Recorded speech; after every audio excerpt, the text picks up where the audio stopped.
indifference to life. Two boys, best friends, vying for the same girl and even killing for her. This is a story as old as time. He has an obsession with getting her back. We'll take you inside the mind of a teenage killer.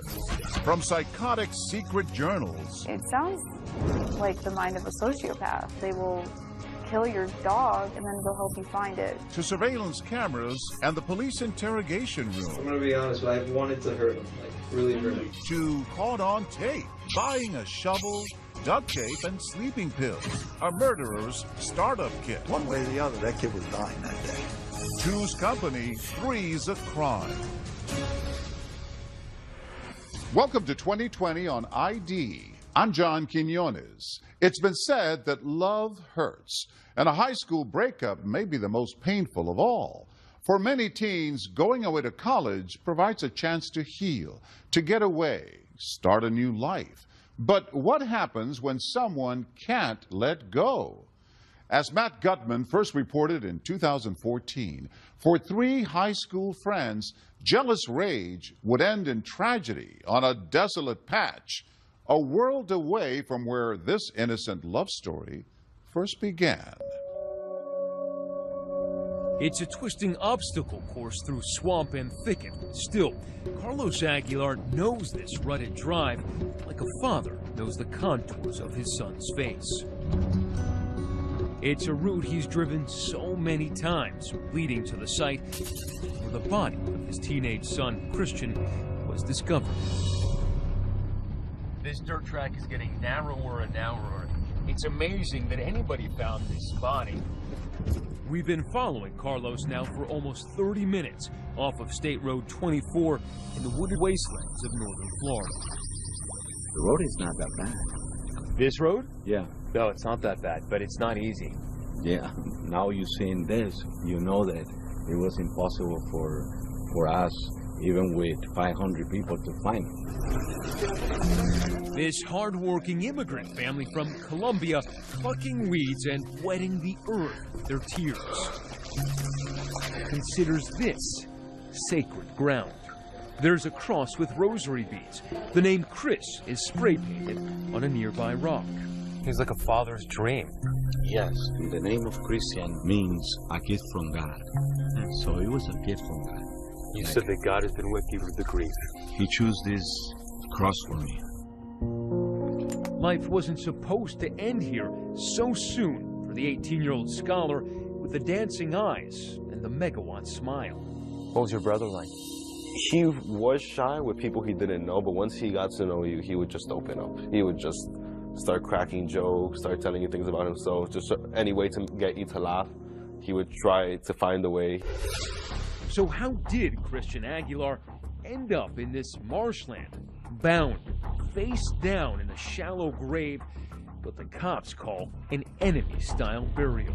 This was some type of nefarious act. Somebody was trying to conceal the body of a person. We find that most generally in cases of murder. It's a story that made headlines up and down the Florida Turnpike. A search is underway for missing University of Florida student and got national attention. I still feel my son is still alive in my heart. The twisted murder mystery started at this elite charter school in Miami. Christian Aguilar was known for his easygoing cool, his charisma, and his taste for hip-hop. I get it custom. You a customer, you ain't... So that's one thing that you and Christian had always shared is love of hip-hop, and specifically Kanye. I mean, to this day, I still love Kanye West, so yeah. You know, we would just hop in his car, go with him to his house, hang out for a while. At the time, Erica Freeman was dating Christian's close friend, class clown Pedro Bravo. So tell me more about Pedro in high school. He was always quite sarcastic, quite funny. He was able to make me laugh so easily. He was very much an animal lover. I mean, he liked action movies, you know, he liked superheroes. The beauty with the big hazel eyes is the center of Pedro's world. We'd go out, we'd went on dates, we texted all the time, we'd call. You know, we celebrated our anniversaries, we celebrated birthdays. Did you say you loved each other? Yes, we did. We did say we loved each other. And for a long time, I thought that was kind of what love was like. It seemed their love is built to last. I mean, not many relationships go almost 3 years, but...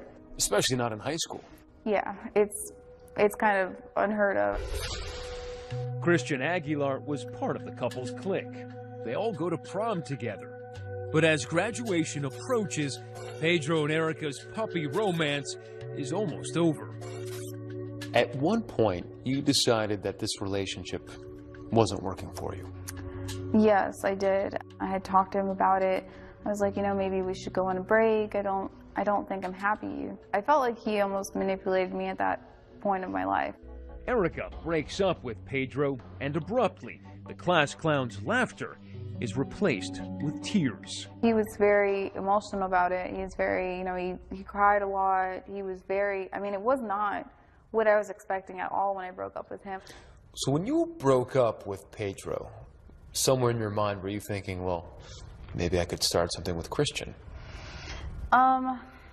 There's a little part of me that kind of hoped that, you know, Christian made me really happy and we had so many things in common, but a larger part of me was like, you know, it's never going to happen. She would leave Pedro behind to attend Santa Fe Community College in Gainesville and study biology. Coincidentally, Christian is heading to Gainesville also, but to the swamp. Home of the orange and blue University of Florida Gators. His future full of promise. He has a scholarship, gets financial aid, and plans to study biomedical engineering. And when he and Erica run into each other in Gainesville, suddenly sparks fly. It was crazy. We had these smiles on our faces from ear to ear, and I mean, we just looked at each other like with these dumb faces, like, is this really happening? Like, we kept having to look at each other and we didn't even know what to say, you know? We just sat there in happiness. That sounds like true love in a way. I think we were soulmates. Erica has moved on. Her ex has not, abandoning his plans to study engineering at a college in Miami and moving to Gainesville to enroll in Erica's college. When is the first time that you realize, oh man, Pedro's in Gainesville?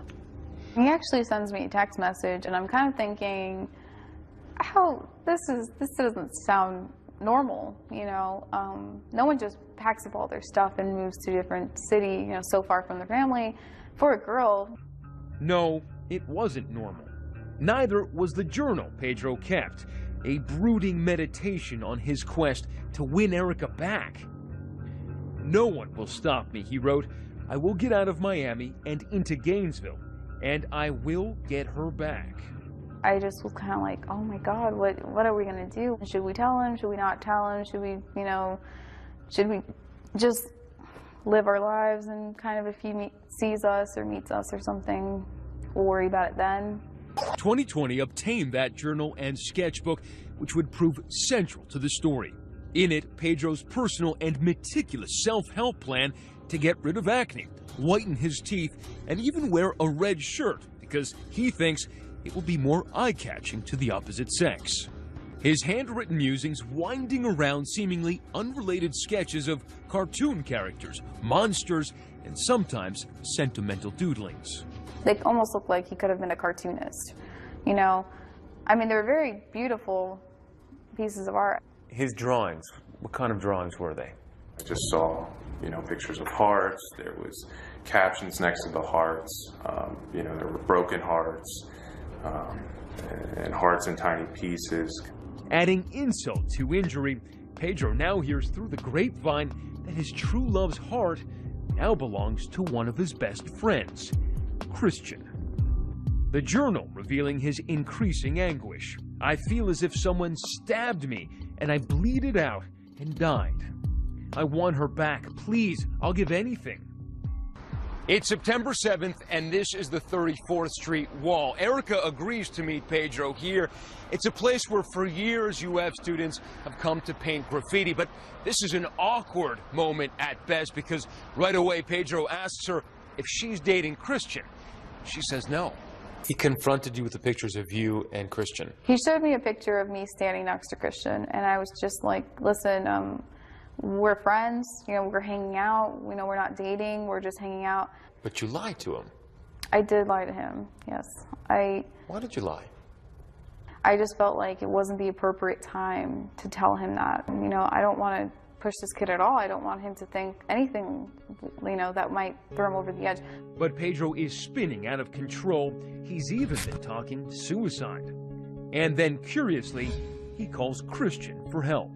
Pedro calls Christian on a payphone, and he's like, I'm really depressed, and I was wondering if we can talk, you know, so maybe you can give me advice about how to deal with this, you know, depression. Did he ask you if he should go, what you thought? We were a little concerned that maybe he would try to fight him or something of that sense, but, you know, we talked about it, you know, you're going to meet on UF campus, you're going to be fine.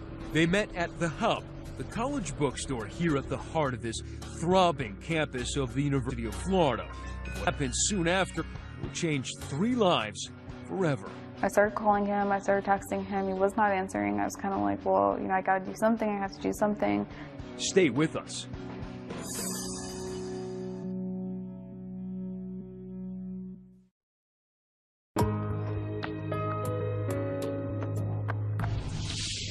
The body of college freshman Christian Aguilar has been found in the swamplands outside Gainesville. The last person known to see him, friend and romantic rival, Pedro Bravo. But there were other eyes on the young men that day with their own story to tell. Matt Gudman picks up the story. Let's face it, we live in the United States of surveillance, where every moment, from the shocking and the trivial to the outrageous and mundane, is an open target for exposure. And on September 20th, 2012, almost every moment of Pedro Bravo's day was captured in the bitter grays of surveillance cameras. He and Christian met at 1:39 p.m., head to lunch, then go to this Best Buy. A receipt shows Christian bought a Kanye West CD with cash and used his rewards card. At 4:11 that afternoon, Bravo drives his friend to this parking lot. The two sit in Bravo's navy blue Blazer at this spot. No one gets in or out of the vehicle. About 2.5 hours later, security cameras show Bravo pulling out of that Walmart parking lot. Christian Aguilar is never seen alive again. If you hear that the last person that was with your son was your son's girlfriend's ex-boyfriend, you kind of link one or two. We all started having our doubts and suspicions. Now, at the same time that Pedro was being tagged by all that surveillance, Erica Freeman was frantically trying to find Christian. I kept texting him and kept calling him, and it was really strange that he wasn't answering. It just wasn't like him. You know, I'm trying to calm myself down, you know. Yeah, there's a perfectly reasonable explanation for this. You know, he's going to show up tomorrow, and we're going to be fine. But back at Pedro's apartment, what security cameras pick up next was suspicious and disturbing. Bravo arrives, then immediately leaves his apartment. Where he goes next is an issue of contention, because 30 minutes into his drive, he deliberately turns his phone to airplane mode. So he puts it in airplane mode where his phone is going to be detected. Ken Brennan is a private investigator hired by 2020 to review the case. He's sharp enough to know, you know, the police can triangulate cell phones. He's off the grid for about 5 hours before surveillance cameras capture him at a nearby McDonald's, picking up a Big Mac and a Dr. Pepper before finally heading home. He knows that I want to dump the body, and I want to dump it far enough away from where the crime occurred. So he wants to get the body out of Gainesville, far enough away where it's in another jurisdiction. It's a lot harder for the police to investigate a crime that's outside their jurisdiction than one in their own. 4 a.m. in the morning, and Christian is still missing. I call Pedro, and it starts ringing. And it's ringing, and then finally he answers, and, you know, the first thing I'm asking was, like, where's Christian? You know, where is he? I know you're the last person that was with him. You know, where is he? I'm really worried. He's supposed to be at my apartment, and he's not here, and I haven't heard from him. And he's just like, no, you know, I dropped him off, you know, we got into a verbal argument, and, you know, I'm freaking out. And he's just like, you know, listen, you know, it's late, I'm sure he made it home, he just didn't call you. By daybreak, Erica is panicking. You call his apartment, he's not there. He's not at your place either. I really start to panic because I'm like, he didn't sleep here all night, you know, he wasn't at my apartment, he wasn't in his dorm apartment, you know, where was he all night, you know? I call Pedro, and at this time, I'm not asking him, I'm telling him, like, listen, you need to come with me to the police station. 9:44 in the morning, and both Erica Freeman and Pedro Bravo go to the campus police station to report their friend is missing. Sergeant Steve Wilder was suspicious from the get-go. When you first saw Pedro Bravo come in there, into that room, what was your first impression? It didn't take long interacting with him and talking to him that I knew that there was really something that he was holding back. I don't know where he is. At what point do you begin being suspicious of Pedro? Honestly, we even walked into the police station, and I still didn't think Pedro was capable of doing something so horrendous. I mean, this guy that's, you know, shy and, you know, he wouldn't hurt a fly, you know, he loves animals and, you know, he's hardworking in school. Never seemed violent. Never seemed violent. Pedro says he came here to help, but everything that comes out of his mouth only cements his status as the prime suspect. We're finding out new stuff that you haven't talked to me about before. But I can tell you I was in that area. At first, Pedro tells investigators that he left Aguilar in the woods, not far from Walmart, after arguing with him in the car. I told you everything I know, and I just drove away, like, while he was still there. But with every question, a new variation in his story. At one point, he even introduces the possibility of a new suspect, a mysterious hitchhiker they picked up in a rough part of town. How old do you think he was? I'd say mid-50s, but I can't tell because he had a big white bushy beard. And Pedro now claims that after dropping the hitchhiker off, he and Christian got into a fight, not about Erica, but about another girl they knew in high school. He's striking one down with his hand. What? No blood. He was already bleeding. Striking with the other hand, right? Yes, side of the cheek. Do you know if he was breathing at all? Or? I remember he was, like, he wasn't struggling to breathe as much, but he was barely breathing.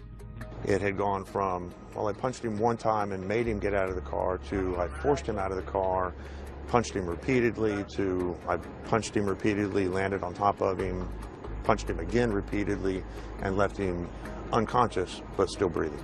I'm going to be honest, I wanted to hurt him, like, really hurt him for doing that. He can see by his gestures and the motions that he's making that they both understand each other, where the suspect realizes, I'm with a guy who's been around for a long time and he knows what's up. I might be able to BS other people, but this guy knows better. All the 10 or 15 minutes, you never tried to crawl away or try to get... Was there a moment during that interrogation that you looked at Bravo and said, I'm speaking to a murderer? I knew certainly, after speaking with him for just a few minutes, that I was speaking with someone who was trying to be extremely deceptive. You saw Pedro Bravo. He's not a very big guy. And when you think of him knocking somebody who's 8 inches taller than him out of the car and beating him up, what do you think? They have that old saying, it's not the size of the dog in the fight, it's the size of the fight in the dog. How much blood? Not much blood. Not much blood. Because I was aiming more for bruises than for blood. Because I get squeamish around blood. Because the last time they took blood from me, I had, what was it? I had a seizure. When he starts fumbling over himself and he starts coming up with these stories, they know they got the right guy. Now it's a matter of gathering the evidence enough to be able to arrest this guy and then ultimately to convict him. After 8 hours of interrogation and rambling answers, Pedro has still not confessed to any crime. But tellingly, he keeps referring to Christian in the past tense. He was a really good friend. We know that he's not coming back, okay?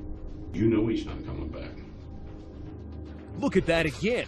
A subtle but fateful nod of the head. And with that, the case against Pedro Bravo has begun. You have the right to remain silent. And so has the search for Christian Aguilar's body.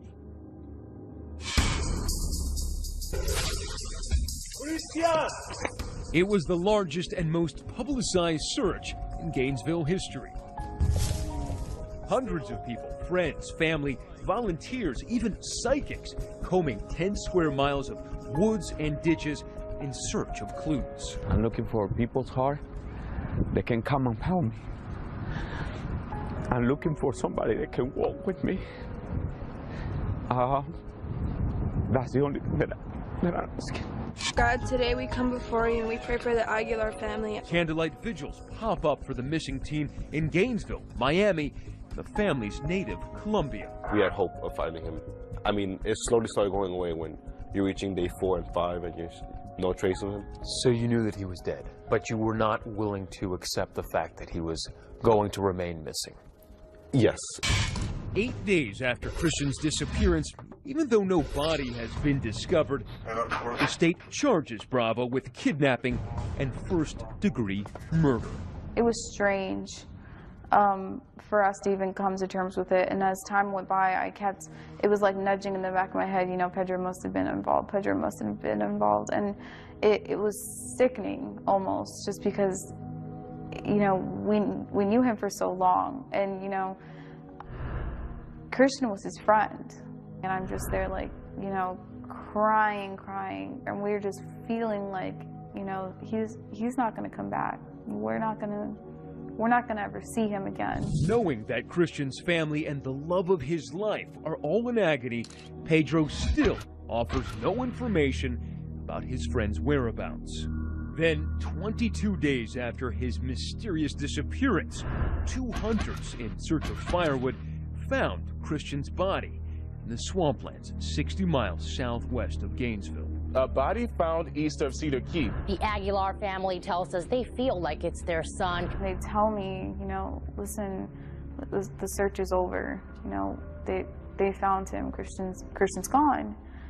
And I mean, now I'm starting to shake, and it was like this sense of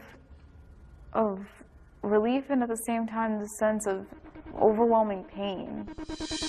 When we come back, lights. 48 minutes. He uses his flashlight out there. Camera. You know he's not coming back.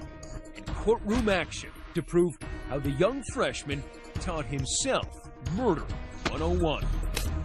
Stay with us.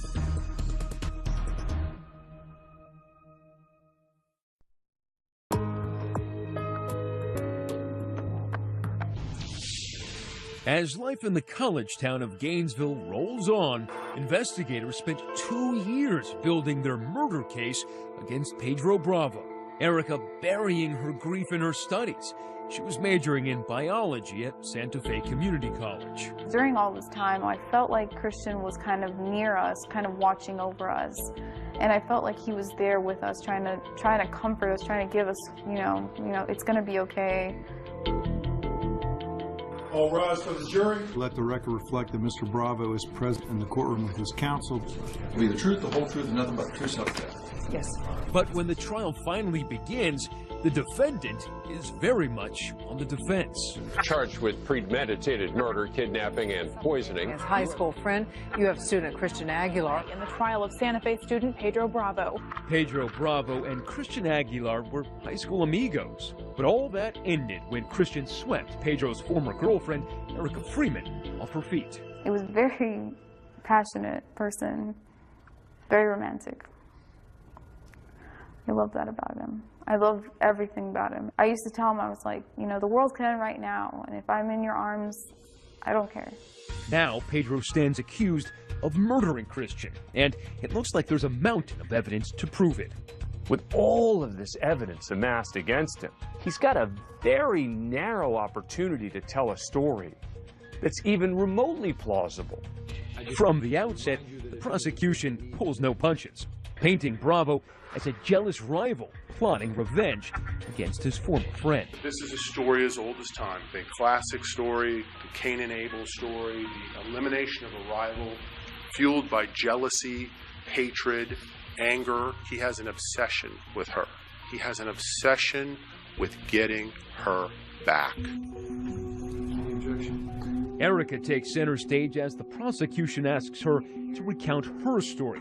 I knew I was leaving, and I told him that I was not happy and I did not want to continue doing a long-distance relationship. Now I have to have this person, this monster, you know, staring at me while I'm on the stand, and I can just feel myself like aching, and I just don't even want to look that way. I don't want him to look at me. I don't want him to see me ever again. The prosecution presents Pedro's journals as proof of his disturbed state of mind. Page after page of teen angst and anguished obsession. When I fell for her, I fell hard. Now I can't pick myself up. I feel weak. I want her back, please. I'll give anything. I wish, I wish, I wish. There was also this self-loathing suicide note he penned in jail. With everyone out there wanting blood, wanting me gone, I will give them what they want. I feel terrible, and every day in here is a day spent waiting to die. I am a monster for having hurt Chris the way I did. At one point, she breaks down in tears. All of this was focused on you. You were at the center of this all. Yes, a lot of it was with his obsession for me and how he wanted me back and how he wanted to be with me. What did you think reading his journal? It sounds like the mind of a sociopath or a sick person. For someone to be that selfish and that controlling, that manipulative, you know, it's almost like what they describe sociopaths, you know, they will kill your dog and then go help you find it. Prosecutors also start piling up the circumstantial evidence compiled over the 2-year investigation. The jury learns that just 4 days before Christian's disappearance, Pedro came here to a nearby Walmart and buys an ankle wrap and gets $80 cash back. He then comes to this Lowe's where he buys Hot Shot pesticide, a Gatorade, and a shovel. Then, for some reason, he heads back to that Walmart. And Pedro walks in with that shovel. He purchases sleeping aids, duct tape, and a knife. He pays cash. Then there's that staple of 21st century criminology, the computer evidence. Turns out that Pedro Googled suspicious search terms such as buying anesthetics. What is chloroform, and how do sleeping pills kill you? At 1:35, he does a search, good anesthetic chemical. At 1:35, he does another search. Can rubbing alcohol knock someone out? The prosecution claims that days after Pedro completed his homicidal research, he arranged to meet Christian. Reporter Stephanie Bishara of ABC affiliate WCJB has been covering the story from day one. The state put together a timeline, a sequence of events where, you know, where he was from when he got together with Chris all the way to nighttime. Christian holding that Kanye West CD and Pedro right next to him. That is a picture that, you know, no one will ever forget. The two sat parked in Pedro's SUV at that Walmart. According to the prosecution, this was the scene of the gruesome murder. It claims that Bravo strangled Aguilar inside his car after knocking him out using Gatorade laced with drugs. Christian Aguilar struggles for his life. He reaches for the door. He scratches the ceiling. This is an enemy burial. This is indifference to life. And for the CSI types in the jury box, prosecutors have a cornucopia of forensic evidence. The most damning evidence against Pedro is the blood that was found inside his SUV. Blood in Pedro's car and on a pair of insoles. Christian's backpack containing his wallet was balled up inside Bravo's closet, and the residue in his car matched soil samples from the site of Christian's shallow grave. And then a piece of irrefutable evidence, the tear pattern from the roll of duct tape Pedro bought at that Walmart. They literally were able to match the tears of the duct tape found on the victim's body with tears on duct tape on Pedro Bravo's own car. It is a chilling chain of evidence, but the defense argues that all of it, from the shovel and the computer searches to the poison pesticide and sleeping pills, was intended not for homicide, but but for suicide. He's out there in the woods, he's drinking this concoction, threw up all over himself, and he's like, well, maybe this is a sign from God that I shouldn't do this. Pedro still needed the jury to believe that his statement to police was true. He beat Christian up, but left him alive. And now he's going to have to sell that story himself. Coming up, Pedro takes the stand. You swear or affirm any testimony you give this jury today will be the truth, the whole truth, and nothing but the truth, so help you God. I swear. The jailhouse snitch, and the plot to use that shovel to put more victims in the ground. Stay with us.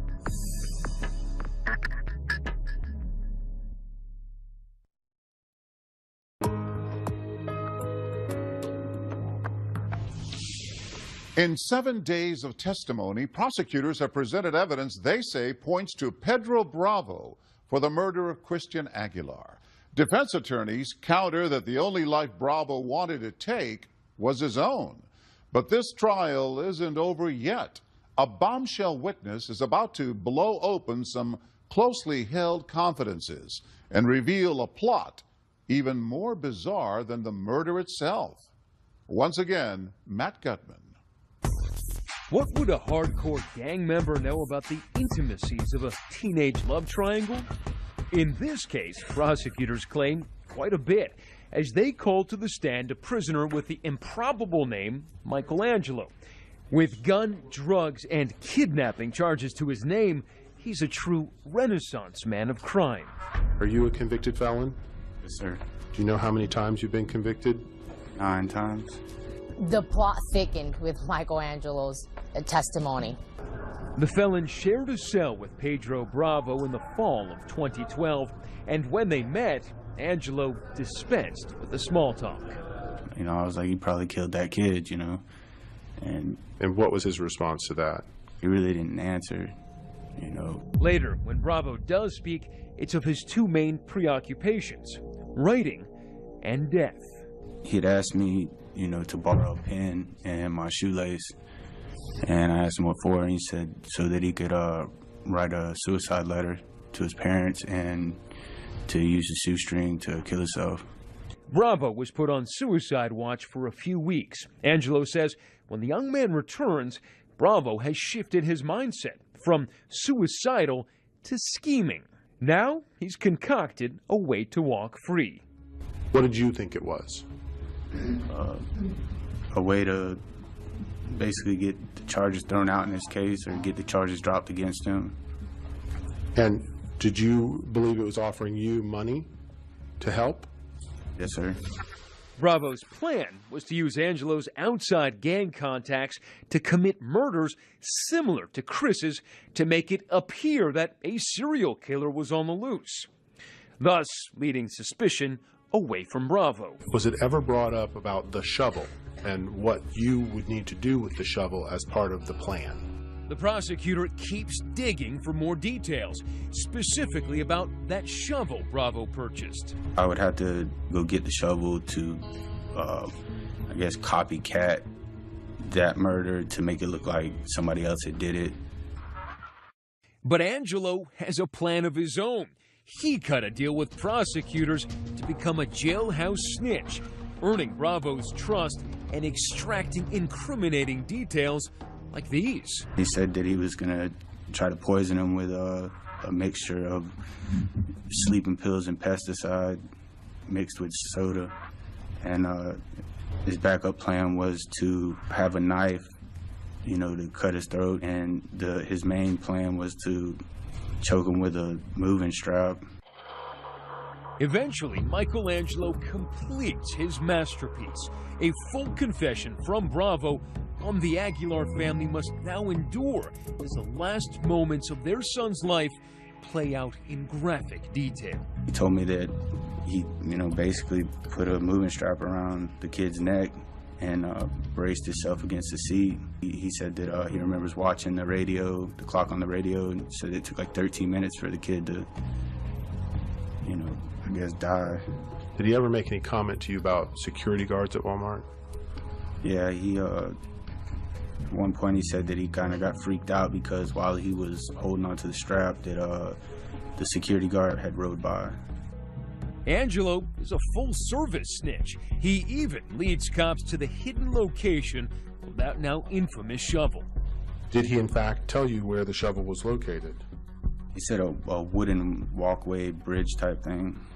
Isn't it the truth you had not yet... Bravo's defense says Angelo's credibility is shot since he was testifying in exchange for a reduced sentence. But can they overcome all that video? Surveillance video of Spyglass Apartments, surveillance video of Walmart. You can see the two together. With all that physical evidence piling up against him, the most important defense witness in this trial was Pedro Bravo himself. In fact, the 20-year-old is the only witness the defense calls. There were some reporters that even squealed. I mean, and two of them gasped. Everybody was very much waiting for that moment. As his parents look on stoically, Bravo tries to charm the jurors, resurrecting the old class clown, conversational, even jovial at times. Bravo describing his last-ditch effort to win Erica back. I still loved her, and I really wanted to get back with her, so other than getting my classes done, I also had a set idea that I'm going to go get her back. If I keep telling myself, you can do this, you can do this, you can do this. But what exactly was the this? Bravo admits that when he discovered that Erica was dating Christian, he snaps. They've been going out for about like 2-3 weeks, and at that moment I'm just instantly like, I'm crushed because he's one of my best friends. He says that as he descended into a life of despair, he was consumed by thoughts of suicide that had plagued him for years. I was too nervous to do anything with knives because I don't like pain, and I couldn't bring myself to hang myself or anything like that. So the only way I could see it was I tried to take some pills, see what would happen, but lo and behold, I'm still here. Speaking of suicide, remember that shovel? Bravo says he can explain that away too. Tell the jury why you bought a shovel. It was going to be part of my idea to kill myself. In a way, I was going to go find a spot, and I was going to mark my tomb, and I was going to dig it. Even as the prosecution goes over his version of events with dripping sarcasm, Bravo remains cool. Now, you're on your way to kill yourself, right? Correct. But you got to get gas first, right? Correct. Okay, because you can't kill yourself without a tank of gas, correct? Correct. And now, Pedro's biggest challenge is keeping all of his stories straight.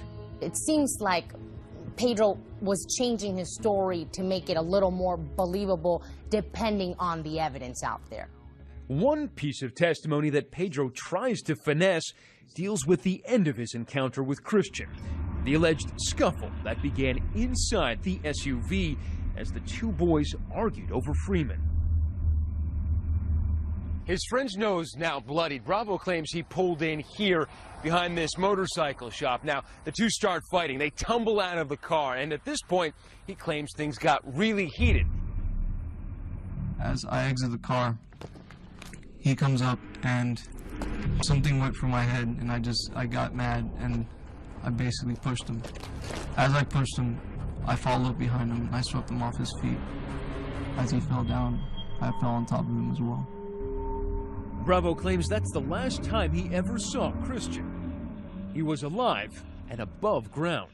All I could tell was that he didn't get up right away, but that he was still moving. Still breathing? Yes.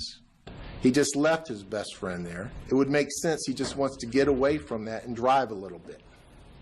Should he have not left him? Of course not, but he did that, and it's wrong, and now he's driving. But here's the thing. So much of this story was captured by security cameras. But the one piece of video Pedro needs to be on tape simply doesn't exist.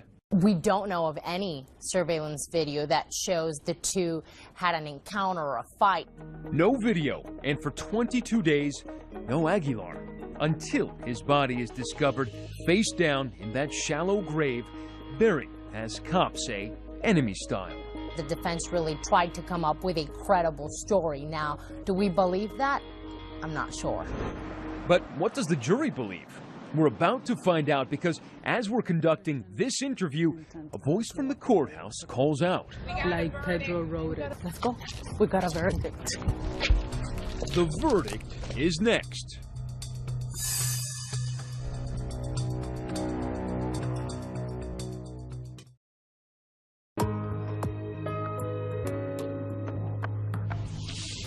Judgment Day for Pedro Bravo. The Aguilar family hustles in for a decision. Carlos, the anxious patriarch, needs a moment to gather himself.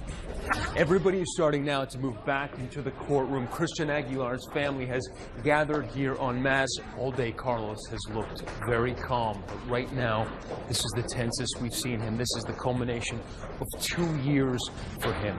It has already been a long day for the family. Nearly 8 hours of closing arguments. The prosecution and defense taking their last shots at a jury of 8 women and 4 men. I think you'll find that the fight did happen at Strites. Find that the law enforcement did nothing to check out whether or not the fight happened at Strites. And when you do that, I think you'll find my client not guilty. The prosecution says Bravo's the mastermind of a murderous plot, reminding the jury of Pedro's police interrogation and his curious choice of the past tense. Throughout the interview, he says and refers to Chris was a good friend. He is the only person on the planet who knows that Chris is in the past tense. As the jury takes the case to the deliberation room, all the Aguilar family can do is wait and worry. There's that moment when the jury's deliberating that you're just thinking, what's taking them so long? What happens if they find something? What happens if there is a reasonable doubt? There are 9 days of testimony and more than 1,000 pieces of evidence to consider. But after a mere 3 hours, the jury is back. We, the jury, finds as follows as the defendant, Pedro Andres Bravo. In this case, as to count 1, the defendant is guilty of felony murder, 1st degree. Bravo stone-faced after being found guilty of all charges. The Aguilar family, always respectful inside the courtroom, takes to the hallways for a rare moment of catharsis. Alexander, how do you feel? I don't know how I can really describe this. The judge said this is your day of reckoning to Bravo. Do you think life in prison is enough for him? I think that that's the maximum that he can pay for the life of my son. Later, they return to remind the judge of the toll this case has taken on them. I cannot express how our lives were destroyed on September 20 by the acts of Mr. Bravo. I cannot tell you or quantify the pain that we have going through. Their brief moment of relief comes to an abrupt halt as the killer gets one last twist of the knife. I know in my heart that I did not do anything to hurt my friend, to put him beyond that point and cause him to die. I know in my heart what I did, and I know God knows what I did. So I will take whatever sentence is given to me, be it life without parole, and I will do it. You know, this was a person we knew. This was intentional. None of this had to happen. This was your friend. This had been your former love. Yes, yes. It just makes it all so worse. This is your day of reckoning. Judge James Collock giving him exactly what he asked. As to count 1, I sentence you to natural life in prison with no possibility of parole.